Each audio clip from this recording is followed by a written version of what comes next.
For GateWorld.net, I'm David Reed. I'm here with Mr. Cliff Simon once again. Thank you, sir, for taking time to be with us. You're welcome. Good to be with you again. The last time that we talked with you, the interim between that, I did some research and I found out that Baal is either the longest lasting or the second longest lasting GateWorld that there has ever been. Did you know that? I did know that. I think, yeah, he's outdone Anubis. And Apophis. Yeah. Yeah, I was told that actually by the producers. I'm now the longest running villain on the show, which is pretty amazing. Yes. Because, as I was saying earlier on, villains get killed off very quickly. Constantly. So it's quite amazing. I mean, I never thought, 5 seasons. Wow. Mm-hmm. Season 9 renewed the show in a really big way. In your opinion, what ways has it both changed and stayed the same? You mean with new cast members coming in and so on and so on? What stayed the same is the professionalism. What has changed is they shoot a little slower than they used to. Really? And I think that's probably because of Richard not being there and Michael Greenberg not being there. Greenberg being the line producer who would just sit and watch the monitor and tell the directors to get a move on. Things are going a bit slow and blah, blah, blah, because you get into discussions about like lines, like I shouldn't say this or I should say that. And, and that's what takes a lot of time. So things on that front changed, but as far as the actors are concerned and the family feel and all that kind of thing, it's exactly the same as it always was. Yeah. Do you think it's better that everyone's kind of cooled their heels and is taking their time more, or do you think that Michael Greenberg had the right idea in speaking them? No, Michael had the right idea. On every set, you need a line producer. You need someone sitting there besides the director, because the director's creative. He's trying to make it as good as he can. He's in his own little world. Exactly, and he's thinking about himself and about the actors, whereas when the line producer, like Michael's sitting there, looks at the whole thing and what's going on, and he's looking at time, and he's watching all of these kind of things. And normally the line producer is the one to change dialogue. He'll be the one to say, okay, change that. But now it's left up to the director. Then it's like, well, then the director's got to call up to the production office and say, we want to change this, and all that slows down. So you need a producer in there, and Michael is missed when I work, in my opinion. Word of SG1's cancellation has now had a chance to fully run its course through fandom. Was it a surprise to you? Not really. I had a feeling it was going to happen. And then officially, I knew on Monday when it came out in the trades in LA, and my agent called me and said, well, it's now official. They're canceling the show. I'm looking at it as, you know what? I don't see the show stopping. Sci-fi is canceling the show. And that's what they should have worded it as. There's a lot more places it can go. And I have a feeling it's going to. Yep, that's my opinion. I had a brief word with Michael now. I just bumped to him. And they got the same feeling on set. Good. Yeah, so I think it's going to go somewhere else. You said you've received your final script. Mm-hmm.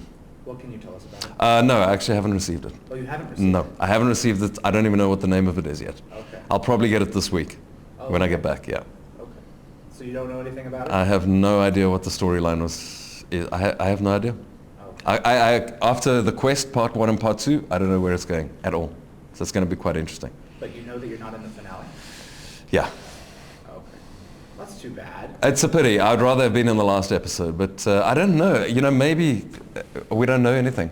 I think what they're probably doing is because they're looking at like the last 2 episodes, they might be rewriting things very quickly. I think I should be, because they need to bring some kind of closure to the character. Even if he's just, well, we don't know where he is, or he's definitely dead. So I think that they might bring that up in the next script. I don't know. Well, yeah, they haven't actually nailed down what they want to do, so this one may not be your last. Yeah, it might not be. They might call me back for the last episode, and I hope they do. In your personal opinion, what do you believe will become of SG1? Do you really think it'll go on to a season 11, or possibly a movie or a miniseries? I believe it's going to go on to some kind of miniseries, and hopefully the Stargate movie, the big movie. Mm-hmm. And I think, with Sony behind it now, it's the kind of movie that Sony would make. Yep, but I definitely see some made-for-TV movies of Stargate, or even one miniseries. Yeah, yeah, exactly. last time you talked to us, you discovered the purpose behind all of the clones. It's pretty clear he's using them to multiply his search for Merlin's weapon. Does he have a plan for them once that search is complete? You know what? Baal is going to find a plan for them. He's going to find some other use for them. Yeah, we saw the use that he had for them now, but I think he's going to keep them. There's no ways he's going to kill them off or destroy them or anything like that, because look how useful they've been. Right. It's like his own it's his own private army, you know? Himself. And I mean, it would be very stupid of him to get rid of them. I think he's going to put them on ice and keep them somewhere. Yeah. Okay. Yeah, and use them when he needs to. Well, you say you've been very proud of the quest and how you get to be outdoors and do some out-of-the-box stuff with this character. What else can you tell us about the quest? You're going to see Baal eat a power bar. Man, that's like amazing. Isn't that amazing? I'm going to be the first alien to eat a power bar on the show. And that's pretty cool. It was very, very funny to shoot that. It was very funny. It just worked so well. And we actually carried it through a little bit in the show. You're going to see me throw a wrapper away, like I've snuck a power bar on the side. Because they're basically keeping me, the basic storylines, they're going to find me because I'm ahead of them in looking for Merlin's weapon. And they're going to find me, but then they're really keeping me as their prisoner. I can't leave the team because I'm helping them find Merlin's weapon, but I'm really their prisoner. So I keep asking for food, and Ben Browder starts teasing me with power bars and all this kind of thing. So it's very funny. Okay. At first I thought it was like, well, he was on Earth for a while, so maybe he invested in, I don't know, some kind of a food company and brought power bars with him. Like, why else would he be eating a power bar in an alien world? No, that would have been funny. That would have been funny. Yeah, they find me in the forest a few days later, and I'm starving, so I'll eat whatever is eating. But I thought that was pretty cute. In early season 9, one of the big arcs was that Baal was on Earth. But the true Baal had to arrive on an outcache. Have the writers abandoned the Baal on Earth concept? Or are there still possibly a few Baals floating around on Earth? There's still that possibility, and I know Joe Malozzi said something about that. It was such a big thing, that ending. We have a big day tomorrow, and the next time we see you, you're on a talk on an alien planet. It's like, okay, what's going on? Yeah. So now the question is, like, the guy that crashed in the Alcash, was that the real one, or is the real one still on Earth? Well, he certainly was. When you guys beamed aboard, the multiple clones beamed aboard the cargo ship, one was the one that stepped out, right, and started commanding them, right. So, but I guess he could have still been a clone. I believe that there is still a Baal on Earth, and he's still in hiding. They just don't know about him. Okay. He's gone underground again, and now that leaves it open again, because now he's on Earth and he's up in, floating around the galaxy somewhere. So he's not interfering in business matters anymore? He's quit that? Or is he still in control of like Hamill Technologies and a few of these other... No, he wouldn't be there because SG-1 would know that he's there. Okay. Because that's where they discovered him.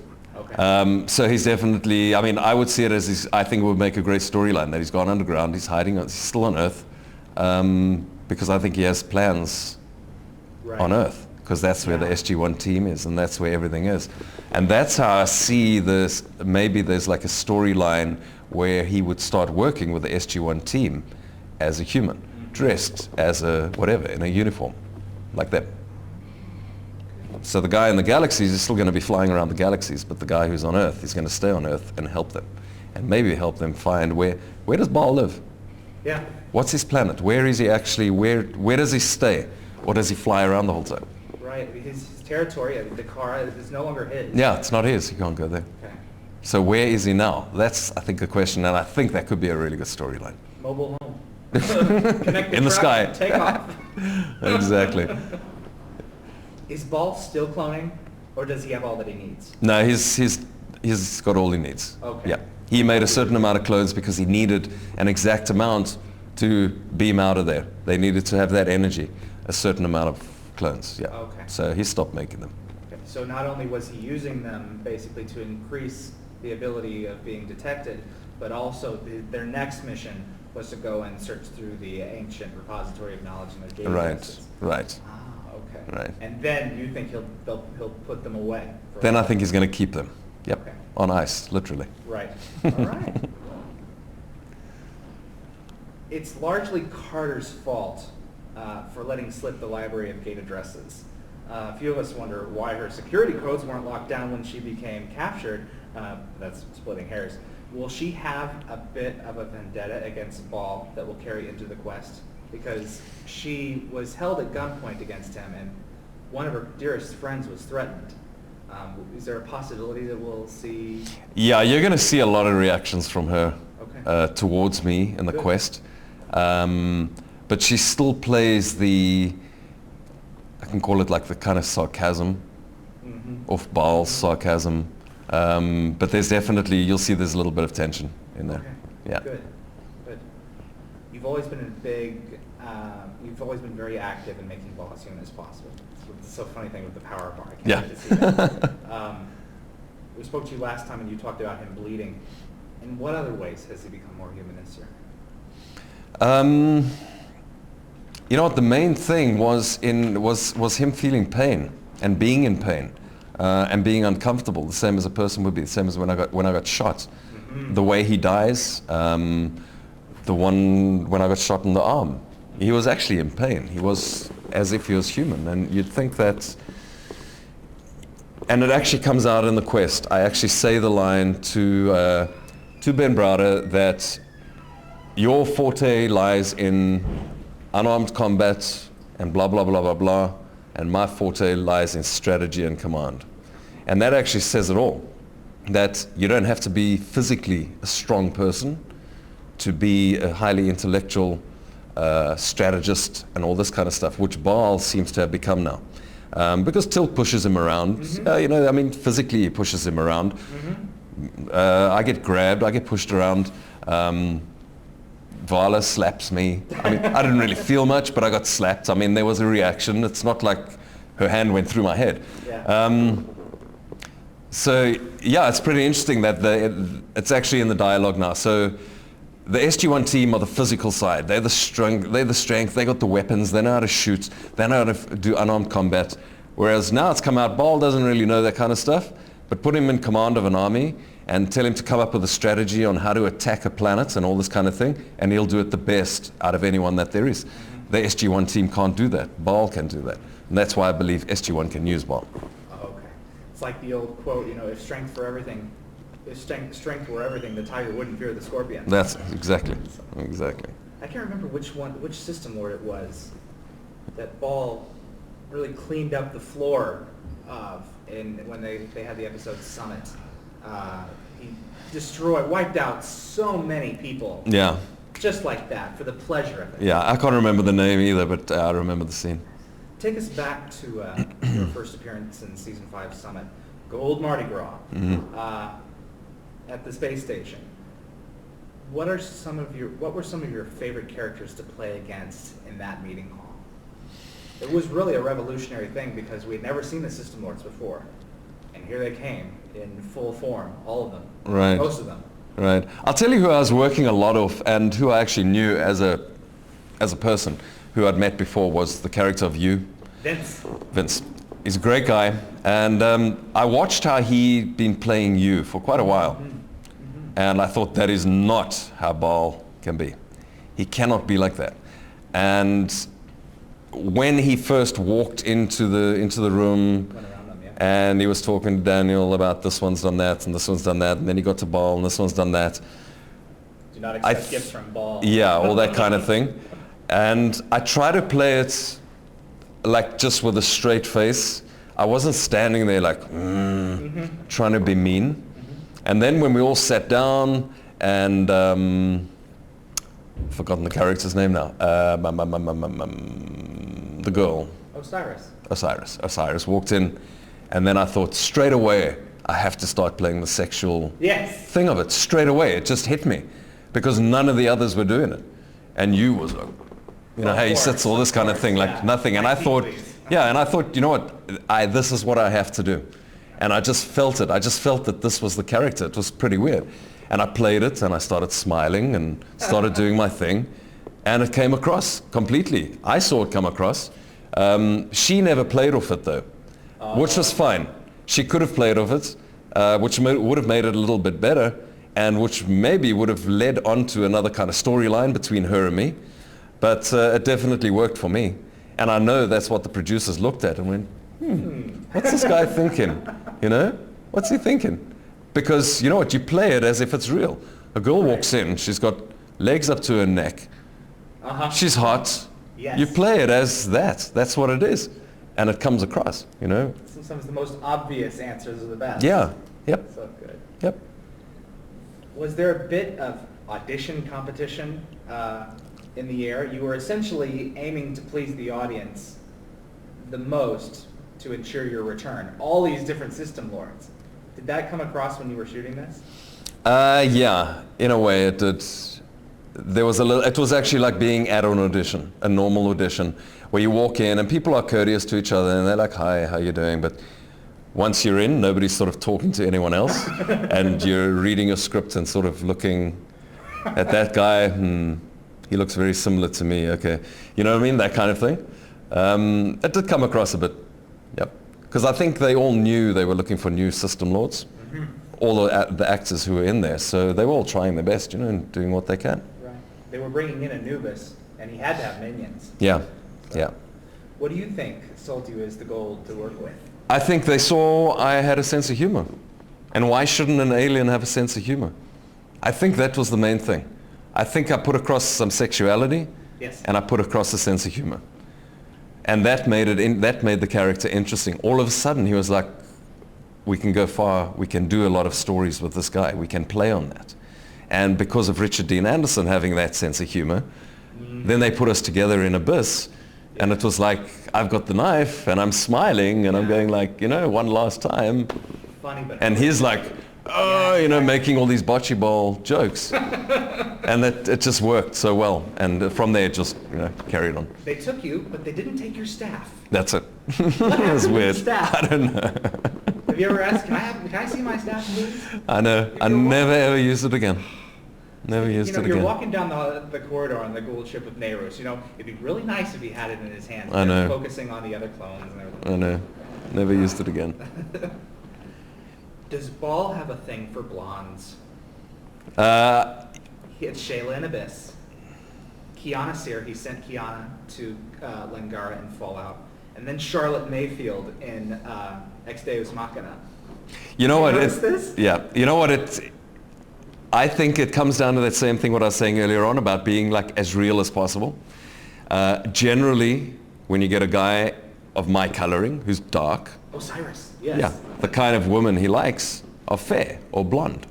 You get blonde guys prefer dark girls. And that's just the way it is because it's something different. And I think that's what, you know, they actually did it. They did that. And I like it because I am more attracted to blondes, you know. Is Colette blonde? Yeah. Naturally she is. She does have like a reddish hair now. She's a hairdresser, so she does her hair. But yeah, she's very fair. I'll be darned. So it's very funny, you know, that's just the way it worked out. It's so real. They're paying attention. Yeah, they are. Great. Definitely. That's why I always say the writers are so good because that's what they watch for. A lot of your fandom has asked that question. Like, Yeah. is this deliberate? And the next day is when I arrived and I saw her in the trailer. I was like, oh my God, this is like perfect. I even said that to her. I said, oh, it's like, you're perfect. But it was great and we worked well together and I think we looked good together and I liked her. She had that bitchy side to her, especially like in the scenes with Amanda. Yeah. And she nailed Amanda. She was like, It's time for you to go. yeah. And Amanda's, you know what I mean? And it was actually good and she's a great actress. So Great. Well, good. hopefully she'll be back. Great, yes. You, for Mr. South Africa, I think you said you performed something with gymnastics. Mhm. Is that what you said? Mhm. Yes. Will you get to exercise your physicality anymore this year? I don't- Obviously, like when you're outside doors, you're probably gonna be running and things like that. But Yeah. What else? Not this year. You're not going to see it. I don't know the next episode what I'm doing. I don't know what's going to happen there. But I do ask them the whole time. You know, Baal needs to be more physical. We need to see more things. In Insiders, there was a little bit more fighting. Mhm. There was an amazing fight scene that they never kept. And the one soldier was running down the passageway, and I was hiding around the corner, the same corner where Tilk and a few of his soldiers were standing when I came down the corridor. I knew the soldiers were coming down. I hid around that corner as the soldier ran around. I turned into him and hit him in his chest, and he did a full back somersault right around me, landed on the floor, and it was awesome. And they cut it out because I think they said it was too big. His movement just looked too unreal. And I'm like, but this is Baal we're talking about. He hit him with some force, you know what I mean? It's like, it wasn't a normal fight situation. And I was really upset about that because it was the one time where you actually see Baal hit someone. You know, we had that little fight scene, which was more just like a slap and wrestling around. So I'm hoping there's going to be more. I always ask them, you know, to do some fight scenes or something more physical. But on that note, my costumes don't allow me to do that kind of stuff. That's the problem. Exactly. You know, I've got shirts up to here, and I've got these long leather jackets that weigh 40 pounds and boots up to here. So as far as doing kind of somersaults and that, there's no ways I'd be able to do it. Every time we talk with Peter DeLuise, he said, Baal is back, and his collar is taller and pointier than ever. What surprised me most about Insiders was Baal's relationship with Katesh. Now, should have seen that coming, but I didn't. Was it fun to work with Claudia like that? Yeah, it was great. Claudia and I get on very, very well. Also because she's Australian. Yes.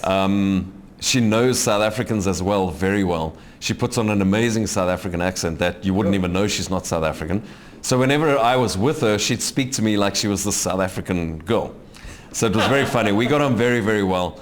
She's a great girl. And I was happy that it happened. When I read the script, I was like, yeah, that's great, because I saw Baal and Vala getting together. And they also look like they could be the same race. They look similar. She looks like the female version of Baal. Maybe. Who knows? Interesting. Yeah, so it was great. She was great to work with, yeah. Are you hoping for more of that? Yep, definitely. You said you don't think season 10 is the end. We know something is coming down the pipe. We don't know what it is. Is it the end of Baal? Do you think it is the end of Baal?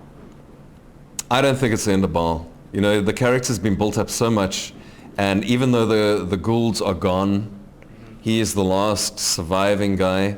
He still has all his strength. He still has his little army. He's got all his ships. He's got everything. He's the last system lord, yeah. Yeah, he's the last system lord, and I think it would be silly to get rid of him at this stage. If they didn't want him as the bad guy, that's fine. Then turn him into the bad guy who's become good, who works with SG-1. It's done before. Yeah, it's been done. Because it's silly to invest 5 years in a character from their point of view, and to have the way they've built up this character over 5 years just to let him go. Yeah. It's silly, because what I'm finding now is people are actually looking at Baal as kind of a regular cast member, as opposed to being a guest star. And that's the feeling I've picked up. Just on, you find things like photographs, books that are coming out. There's the SG-1 team and there's Baal. And so it's a feeling I'm getting. And people have spoken to me about, like, so, you guys are shooting every week and blah, blah, blah. Just like things you pick up. And I'm like, no, I go up every 2 months. And they're like, wow, really, So yeah, it's a waste of time for them it's stupid for them to get rid of the character like that. Okay. If this time is your last time going up, what are you going to miss most? Getting out of LA for 2 weeks and going to relax in Vancouver, which is a great city. I think what I'll miss most is, just being with the guys up there and working with them, and working with guys like Andy and Peter, who are really nice guys, great directors, and just working. As an actor, you never want to be without work, and it's when you think of when shows close, all of a sudden there's like all these actors who are now unemployed, basically. So it just creates that kind of thing. But no, I mean, I'll miss the work. It's been fun.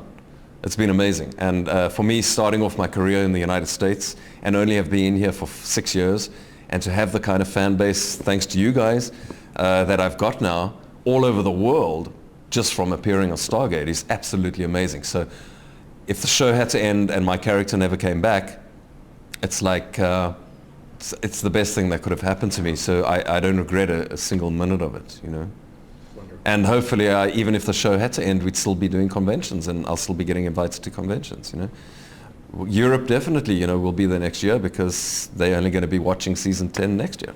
So That's what they things said to the crowd. They haven't even gotten it yet. yeah, yeah. And a lot of them haven't seen season 9. So as they watch it, they're like, oh, let's invite Their Cliff. interest is fresh. Yeah.